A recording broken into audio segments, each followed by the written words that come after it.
리오프닝으로 하늘길이 열리면서 LCC 업계 분위기도 밝습니다. 특히 지난해 10월 주요 일본 노선 운항을 재개하면서 빠르게 실적 반등을 꾀하고 있는데요. 그동안 재무구조가 악화돼 있었던 만큼 외부 투자 유치에도 적극적입니다. 자세한 이야기 취재기자와 함께 나눠보겠습니다. 박수영 기자 나와 있습니다. 안녕하세요. 우선 지난해 업계 실적부터 짚어주시죠. 네, 여객 수요가 회복되면서 이 LCC 업계의 실적 반등세가 굉장히 뚜렷해지고 있습니다.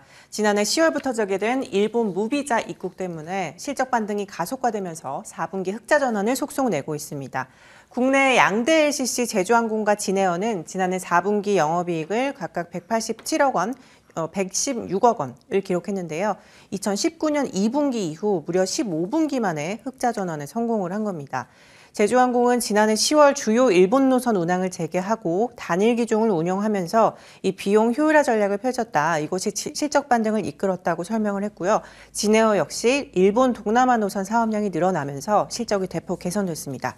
영업 손실폭도 크게 줄었는데요. TA항공 같은 경우에는 지난해 영업 손실 1,050억 원인데 전년 대비 29% 줄었고요. 에어부산 역시 지난해 영업 손실 808억 원으로 손실폭을 전년 대비 60% 이상 줄였습니다. 앞으로도 성장이 더욱 가팔라질 것이라는 시각이 많은데 전망은 어떻습니까? 네, 올해부터 여객 수요가 빠르게 되살아나면서 이 실적 개선이 또 빠르게 올라갈 것으로 보입니다. 올해 1월 LCC 탑승객은 524만 명으로 작년 10월과 비교하면 85% 급증했습니다. 지난해 12월 일본 노선 여객 수는 116만여 명인데요. 그 당해 10월과 비교하면 2배 넘게 늘어난 수치입니다. 경기 불황에 부담되는 장거리 노선보다는 일본이나 동남아 단거리 노선 수요가 늘어나고 있다는 점도 호재입니다. LCC 업계는 리오프닝이 본격화되기 전부터 대형 기종을 도입하고 노선을 새롭게 취항하면서 빠르게 대비를 하고 있는데요. 특히 중국 노선 정상화가 이뤄지면 팬데믹 이전의 수준으로 돌아갈 것이란 기대감이 커지고 있습니다. 이제야 실적 개선이 이뤄지고 있지만 사실 코로나 전부터 재무 환경은 굉장히 열악한 상황이죠. 네, LCC 업계는 지난 2019년부터 과도한 가격 경쟁과 또 일본 불매 운동이 있었기 때문에 그 여파로 적자를 기록해 왔습니다.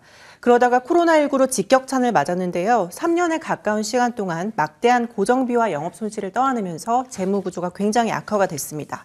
진에어의 경우에는 지난해 3분기 완전 자본 잠식이었는데 당해 10월 말 이 신종 자본증권을 발행하면서 가까스로 잠식이 풀렸고요. 이스타항공 역시 사모펀드 VIG 파트너스가 인수하면서 1,100억 원 규모 신규 자금을 통해서 자본 잠식을 해소했습니다. 반면 시장에 늦게 뛰어든 후발주자들은 조금 자본 잠식이 제대로 해소되지 못한 모습인데요. 코로나로 제대로 비행기를 띄우지도 못하고 막대한 부채를 좀 떠안게 됐습니다. 예를 들어 플라이강원의 경우에는 사업 정지 조치를 받을 수 있을 만큼 3분기 기준 완전 자본 잠식 상태입니다. 여건이 어렵다 보니까 대규모 자금 수혈이 그 어느 때보다 간절한 상황인 것 같은데 코로나 이후부터 사모펀드들도 끊임없이 항공업계 문을 두드려왔죠. 네, LCC 업계는 지금 당장 재무 구조 개선이 시급하고 또 사모펀드는 항공업황이 바닥을 치고 있던 코로나 시기가 투자 적기라고 판단을 해왔던 만큼 2년 전부터 잇따라 투자가 좀 이어져 왔습니다. 지난달 VIG 파트너스가 자본 잠식이 이어져온 이스타항공 지분 100%를 인수하고 1,100억 원의 유상증자를 단행을 했고요. JKL 파트너스도 2021년, 2022년 두 차례에 걸쳐서 TA항공 유상증자에 참여를 하면서 지분 21.24%를 보유하면서 최대 주주로 올라섰습니다. 2021년 830억 원의 신생항공사 에어프레미아 경영권을 사들인 JC 파트너스는 최근 매각 작업을 진행 중이고요. 소시어스는 지난해 말 750억 원을 투자해 국내 유일의 화물 전용 항공사 에어인천을 인수하기도 했습니다.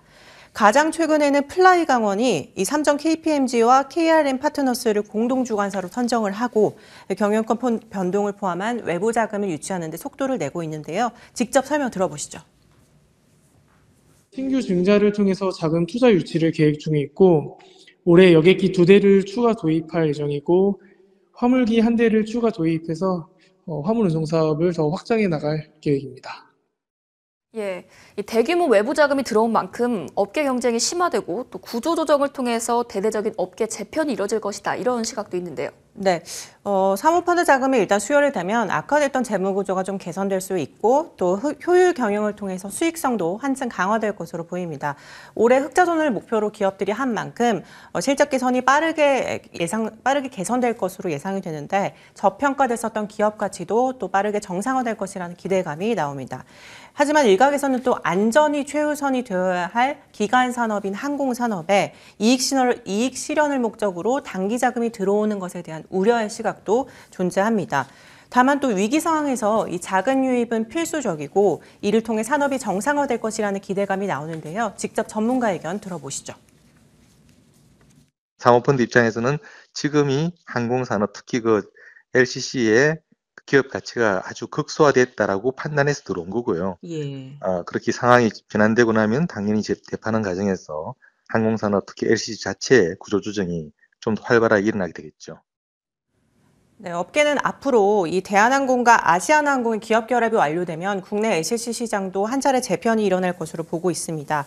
자본력과 시장 점유율이 큰 상위 업체 위주로 새반짝이가 본격적으로 이뤄질 것이다 이런 시각이 나오는데요.